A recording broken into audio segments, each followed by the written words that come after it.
பூலோகம் போற்றும் பூண்டி மாதாவின் பிறப்பு பெருவிழா கொடியேற்றம் ஆகஸ்ட் 30 மாலை நடைபெறுகிறது. அனைவரும் வருக, மாதாவின் அருளாசி பெறுக. மக்கள் அளித்த மனு கழிவுநீரில் கிடப்பது திமுக ஆட்சி நடத்தும் முறைக்கான சாட்சி என பாஜக மாநில தலைவர் நைனா நாகேந்திரன் தெரிவித்துள்ளார்.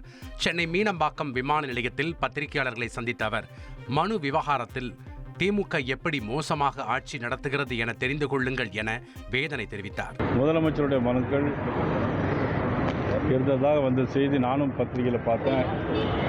ரொம்ப வேதனையாக இருந்துச்சு.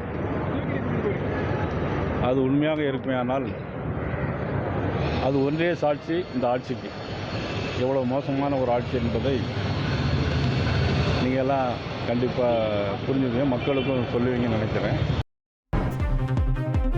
2026 ஆண்டு சட்டமன்ற தேர்தலுக்கு இன்னும் சில மாதங்களே இருக்கும் நிலையில் அதிமுக மாவட்ட செயலாளர் கூட்டம் அக்கட்சியின் பொதுச் செயலாளர் எடப்பாடி பழனிசாமி தலைமையில் இன்று நடைபெறுகிறது. தேர்தல் பணிகள், பூத் கமிட்டி பணிகள், மக்களை சென்று நேரில் சந்தித்து வாக்கு சேகரித்தல், மக்களை காப்போம் தமிழகத்தை மீட்போம் எனும் பிரச்சார பயணத்தின் அடுத்த கட்ட நடவடிக்கைகள் உட்பட பல்வேறு விஷயங்கள் குறித்தும் இந்த மாவட்ட செயலாளர்கள் கூட்டத்தில் அவர் பேச இருப்பதாகவும் தகவல் வெளியாகியுள்ளது. பூலோகம் போற்றும் பூண்டி மாதாவின் பிறப்பு பெருவிழா கொடியேற்றம் ஆகஸ்ட் 30 மாலை நடைபெறுகிறது. அனைவரும் வருக, மாதாவின் அருளாசி பெறுக.